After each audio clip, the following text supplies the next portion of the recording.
Auto पहले diesel से CNG से चला करता था। अब लेकिन ऑटो अब धीरे धीरे कम हो रहे हैं, उसकी जगह ई रिक्शा ले चुका है। लेकिन ये अब जी का जंजाल पूरे शहर में बनता जा रहा है। इससे परेशान हो रहे हैं ई रिक्शा वालों के चलते। वो लोग किसी भी नियम कानून को मानते नहीं है, जो कि आम जनता भी इससे लाचार और दो चार हो रही है।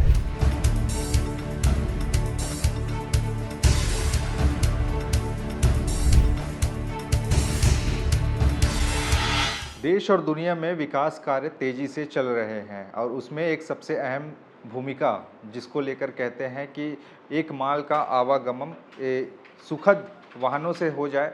और उसे लेकर पहले के समय में होता ये था कि कोयले से बहुत सी गाड़ियाँ चलती थी, चाहे वो रेलगाड़ी हो। उसके बाद में धीरे धीरे विकास का दायरा बढ़ता गया। तब इंसानों ने खोज की कि जो ईंधन होते हैं, ज़मीन से निकलने वाले जो कच्चे तेल होते हैं, उसको रिफ़ाइन करके उसे गाड़ियों में डालकर डीजल पेट्रोल के तौर पर इस्तेमाल करके भी चलाया जा सकता है। फिर धीरे धीरे थोड़े से और प्रगति पकड़ी दुनिया ने और उसके बाद सीधे बैटरी बनाना शुरू हुआ। और अब जो ई वाहनों का चलन है, यानी कि जो बैटरी से चलने वाले वाहन हैं, उसकी लगातार डिमांड बढ़ रही है और लोग अब धीरे धीरे करके जो फ्यूल की खपत है उससे निजात पाने के लिए जो इलेक्ट्रिक वाहन है उसकी तरफ जा रहे हैं। और इसी में से बहुत से इलेक्ट्रिक वाहन बड़ी बड़ी कंपनियां बना रही है। ऑटो पहले डीजल से सीएनजी से चला करता था, अब लेकिन ऑटो अब धीरे धीरे कम हो रहे हैं, उसकी जगह 3 चक्के वाला ई रिक्शा ले चुका है। लेकिन ये अब जी का जंजाल पूरे शहर में बनता जा रहा है, चूँकि शहरों में ज़्यादातर इसकी चलन हो रही है। हमको लगता था कि केवल एक शहर तक सीमित होगा, लेकिन ऐसा नहीं है। अब ई रिक्शा के लिए रूल और रेगुलेशन बनाने की मांग अब पुरज़ोर तरीके से उठने लगी है, चूँकि ई रिक्शा अब सरकार भी चाहती है कि ज़्यादा से ज़्यादा बिके और लोग अब जो ईंधन वाले वाहन हैं, जो डीजल पेट्रोल से चलने वाले वाहन हैं, उसको छोड़कर इलेक्ट्रिक वाहनों की ओर जाएं और उसे खरीदें। इसके लिए सरकार कुछ सब्सिडियां भी देती है, लोग खरीद भी रहे हैं। उसको एक चार्जिंग कर दो, उसके बाद में चलता रहेगा, ऐसे करके और लोग खरीद भी रहे हैं। और इसी को लेकर बीते दिनों यानी कि राज्यसभा में एक बड़ा हंगामा हुआ, जहां पर आम आदमी पार्टी की जो राज्यसभा सांसद हैं स्वाति मालीवाल, उन्होंने एक बड़ा सवाल उठाया और राजधानी दिल्ली में बढ़ते ई रिक्शा के जो दबाव है उसको लेकर उन्होंने सवाल पूछे और उन्होंने अपने बातों में बहुत सारी चीज़ों का जिक्र किया, जो कि आम जनता भी इससे लाचार और दो चार हो रही है। उन्होंने अपने भाषण के दौरान में बड़ी बड़ी बातें कहते हुए कहा कि ई रिक्शा अब अराजकता फैला रही है और ये लोग बिना रूल और रेगुलेशन के कहीं भी आ जा रहे हैं, ना तो इनके पास लाइसेंस है और धड़ल्ले से इस समय ई रिक्शा बिक रहा है और इसके लिए सख्त कानून बनाया जाना चाहिए, बाकी जैसे कि दूसरे वाहनों के लिए कानून बने हैं। यानी कि गाड़ी चलाने के लिए जो आपकी मान्य समय सीमा है, वो सब चीज़ों को देखे जाए, साथ ही साथ इनका लाइसेंस चेक किया जाए कि वाकई इनके पास में लाइसेंस है या नहीं। क्योंकि ई रिक्शा अब एक राजधानी तक सीमित नहीं है। हमें लगता था कि केवल ये दिल्ली तक सीमित होगा, लेकिन ऐसा अगर आप अलग अलग एरिया में चले जाएंगे, जो बड़े शहर हैं, राजधानियां हैं, चाहे वो यूपी बिहार से ले लीजिए, इवन हम छत्तीसगढ़ में बैठे हैं, छत्तीसगढ़ की राजधानी रायपुर में भी इसी को लेकर सबसे ज़्यादा परेशानियां लोगों के बीच में हैं। और लगातार हमने भी ग्राउंड रिपोर्ट करके बताया था कि कैसे लोग इससे परेशान हो रहे हैं ई रिक्शा वालों के चलते, क्योंकि वो लोग किसी भी नियम कानून को मानते नहीं है। ट्रैफिक नियम है, यातायात के नियम है, अगर रेड लाइट भी होता है बावजूद उसके रेड लाइट को क्रॉस करके वो अपने गंतव्य की ओर चले जाते हैं। अगर सवारी उनको लेना हो तो बिना इंडिकेटर जलाए वो कहीं भी मोड़ देते हैं, जिससे पीछे से आने वाले वाहन या स्कूटी सवार या बाइक सवार लोग हैं वो उनके खतरे, जान पर खतरा बन जाता है। तो ऐसे करके बहुत सारी चीज़ें हैं। और ई रिक्शा में अब चूँकि बैटरी से चलता है तो कमाने का भी एक ज़रिया बन गया है कि एक बार चार्ज करो उसके बाद वो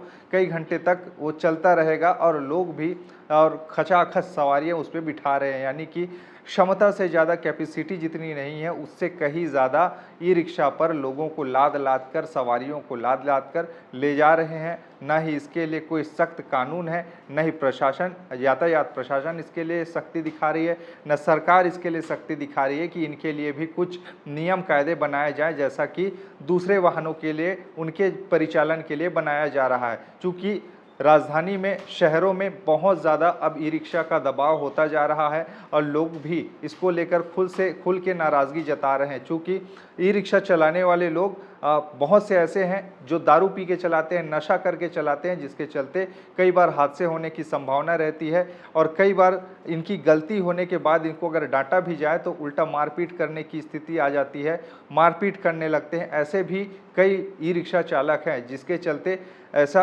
हो रहा है। ऐसे करके स्वाति मालीवाल ने अपने भाषण के दौरान बड़ी बातों को दोहराया है। साथ ही साथ में ये भी कहा कि हर ई रिक्शा वाले गलत नहीं होते, लेकिन वो कहावत है ना कि एक मछली पूरे तालाब को गंदा कर देती है, उसी तरीके से इन लोगों के लिए भी ये बातें लागू होती है कि गलती एक करे तो सुनना सबको पड़ता है। तो ऐसे ही ई रिक्शा वालों के लिए भी बड़े सख्त कानून बनाए जाने चाहिए और इसके लिए जल्द से जल्द सरकार को ध्यान आकर्षित करना चाहिए और इसके लिए नियम कठोर किया जाना चाहिए। चूँकि ये लोग दुहाई देते हैं ई रिक्शा वाले कि हम गरीब हैं और हमारे पास जीवन यापन के लिए, आजीविका के साधन के लिए और कोई साधन बचा नहीं है। चूँकि हम अब यही हमारे लिए उद्देश्य बन गया है कि ई रिक्शा चलाएँ और यात्रियों को एक स्थान से दूसरे स्थान तक ले जाकर जीवन की आमदनी जुटाएं। लेकिन ये लोग कानून को नहीं मान रहे हैं, ये लोग मनमाना तरीके से कहीं भी घुसा दे रहे हैं ई रिक्शा को और लोगों से उलझ रहे हैं, नियमों का पालन नहीं कर रहे हैं, सवारी जहां दिखे वहां मोड़कर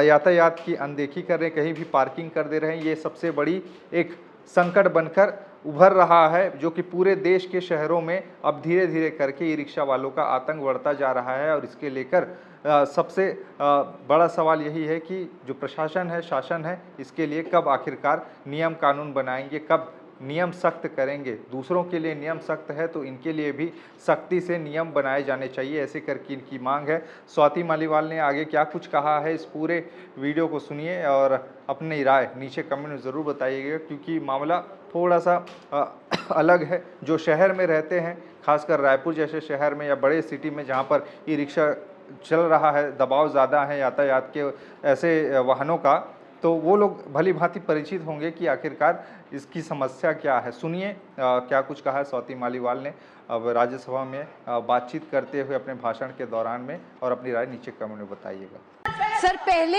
ई रिक्शा एक किफायती और इको फ्रेंडली परिवहन का माध्यम माना जाता था, लेकिन आज बिना निगरानी के चलते ये ज्यादातर दिल्ली और देश की सड़कों पर अराजकता फैलाते हुए नजर आते हैं। सर, जहां ऑटोज और टैक्सीज के लेकर बहुत सख्त नियम है, वहीं ई रिक्शा धड़ल्ले से बिना किसी नियंत्रण के, बिना किसी जवाबदेही के चले जा रहे हैं। सर, दिल्ली के किसी भी मेट्रो स्टेशन के बाहर देख लीजिए, दिल्ली के किसी भी मार्केट के बाहर देख लीजिए, सैकड़ों की संख्या में ई रिक्शा सड़कों के ऊपर खड़े होकर जाम लगाते हुए दिखेंगे।